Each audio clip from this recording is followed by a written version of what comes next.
Happy Friday. It's July 24th, 2020, and most importantly, it's another day to be thankful to being on the right side of the ground.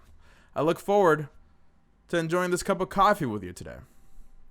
Welcome to today's episode of The Modern Believer, the podcast that reminds us that the good news is that there is good news. On today's episode, we will be talking about how a UPS driver in Los Angeles made a little one's day by completely going out of his way, an amazing pay-what-you-can model restaurant in Boone, North Carolina, and the man in Maryland that reminds us to not give up. Before we begin, you may be wondering, Eddie, what or who is the modern believer? That's a great question. Here's my answer.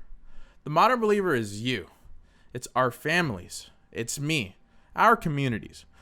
In a world with so many contrasting views, it seems we're constantly bombarded with news that do the opposite of cheering us up. There is one thing that we can all agree on, though, and that is that we all enjoy a positive story to get us through the day.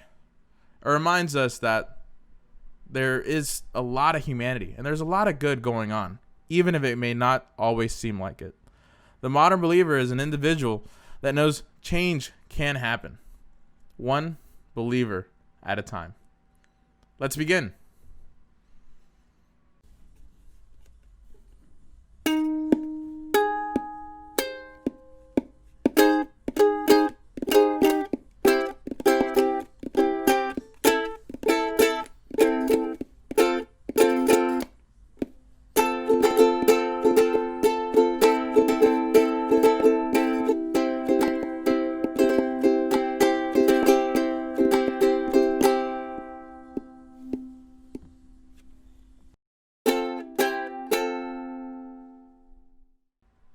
Kids have the answers.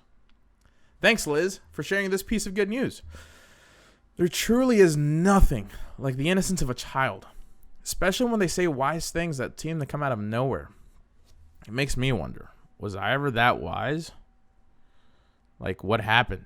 I guess life just happened and I grew up.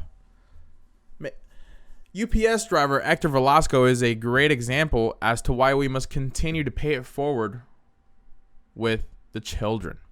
In Los Angeles, there's a kid that's gotten very creative during these times. He's learned the route of the local UPS truck driver. Exasperated day after day, the little one kept waiting and waiting and waiting for a package. A package never arrived. One day, the little one even told the UPS driver that he wanted a package. The driver just smiled and said, "Hey, maybe next time." The next day, while the little one watched from the balcony as usual, the UPS driver drove up to the boy's house and brought him his own special care package filled with toy race cars and candy. Velasco explained to the family that he was so moved by the little one and that he wanted to do something special because the world didn't give him and his wife any boys. The world gave them two beautiful girls. He had these cars in his collection, but he knew he had to let them go sometime, and he felt like it was that day.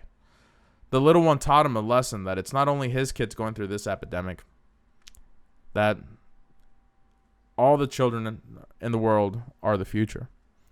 People like Hector that love without expecting anything in return truly make the world go round.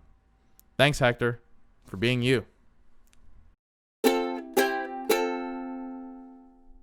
Daniel Boone would have been proud to build a healthy and inclusive community by providing high quality and delicious meals produced from local sources, served in a restaurant where everybody eats regardless of means. This is what Boone, North Carolina based Farm Cafe believes in. And yeah, wow, you guessed that correctly. Farm stands for feed all regardless of means. Go you. It's your day. I have no idea how you guessed that. Operating in a 100-year-old building on Boone's historic King Street, they are a pay-what-you-can model restaurant. This means that whether you pay $10 or nothing, you can eat there and enjoy a nice home-prepared meal. Farm Cafe was inspired in 2009 by a community kitchen operating right outside of Salt Lake City called One World Cafe. A group of citizens from the local community in Boone, specifically the High Country United Church of Christ, were convinced that a similar restaurant would help strengthen the local community and bring everyone together. And obviously meet the unmet hunger needs of a lot of people that have food insecurity. Big results require bigger actions. That's just the sense of community. Some people, sure, may care more than others to volunteer at spots like this, but how great is it that there are people whose dream it is to feed people regardless of how much is in their wallet? I mean, that's extremely admirable. The best part is that they feed through their full circle ideology. Check this out, y'all. They recover ugly, so bruised apples, weird looking potatoes that maybe we may not be as inclined to purchase at a grocery store, although it's a completely okay piece of food and edible. From local grocers and distributors, they prepare and cook the healthy and delicious meals, which are very easy to prepare. And the work is not done there. They actually deliver the products to various pantries and shelters around town. And the best of all, they compost pretty much all the food. So they they say that no food actually even enters the landfills. And to date, over 29,000 pounds have been diverted from landfills. That's 13 1996 Honda Civics, y'all. And wow, you're 2 for 2. Yep, a 1996 Civic was actually my first car. So you're on a roll today. Thanks, Sarah, for this piece of good news. When you get pushed down, get back up. That's exactly what Rehan Staton of Bowie, Maryland did and continues and will for sure continue to do since he will now be attending Harvard Law in the fall. Rehan Staton's story is one simply filled with resilience.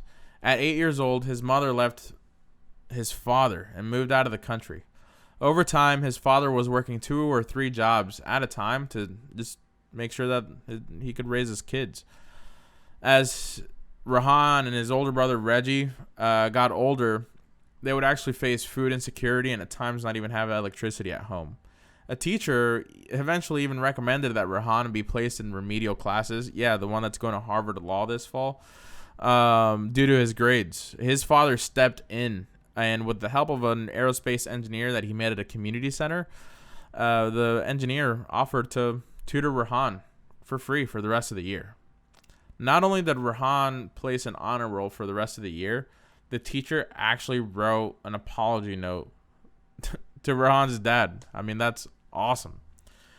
Rehan wanted to compete in boxing at a professional level until he suffered a double shoulder injury in the 12th grade.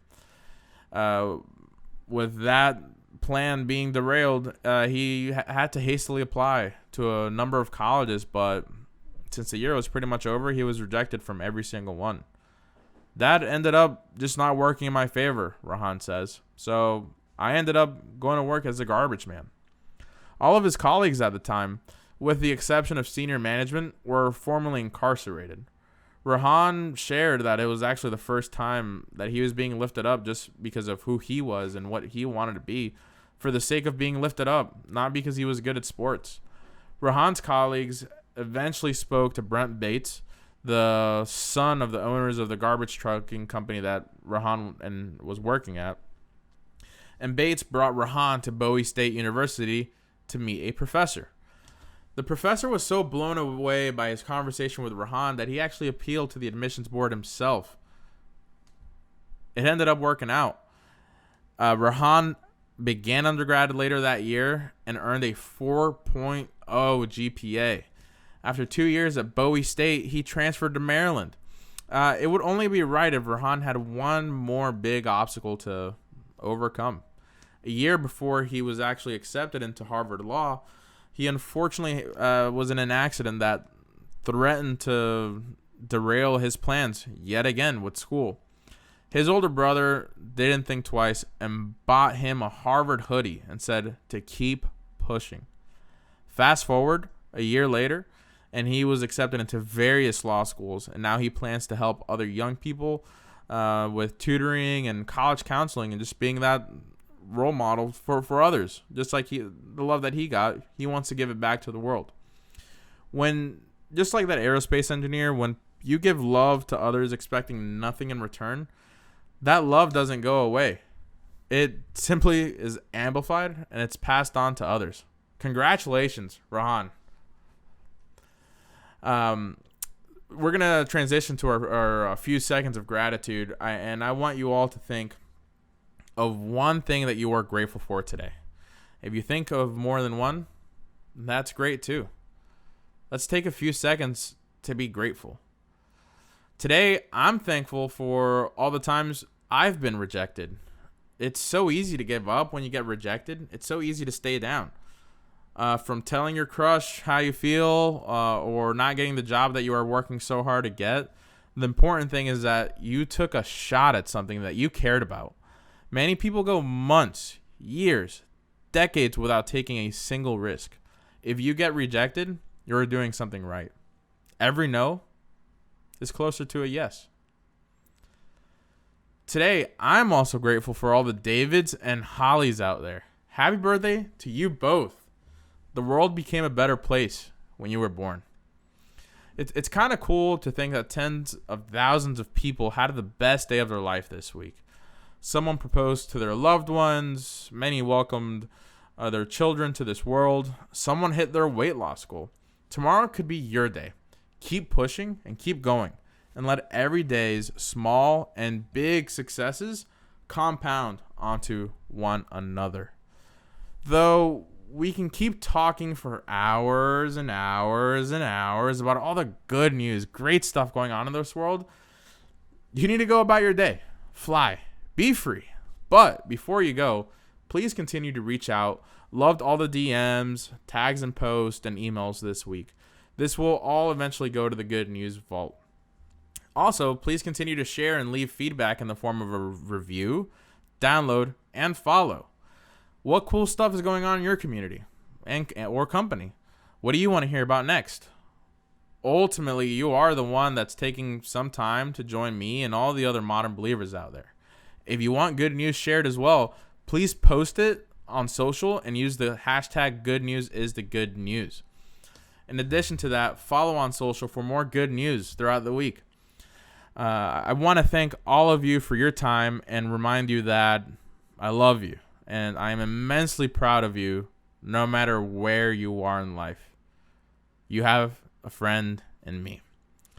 And remember, we are human. It's important to feel. We all have days that we wake up and either we're in a great mood or we're in a bad mood. The days that we are in a bad mood, it's important to feel and take a step back to look for things to be grateful for. Just one thing could seriously, help hack your brain. It could really go a long way.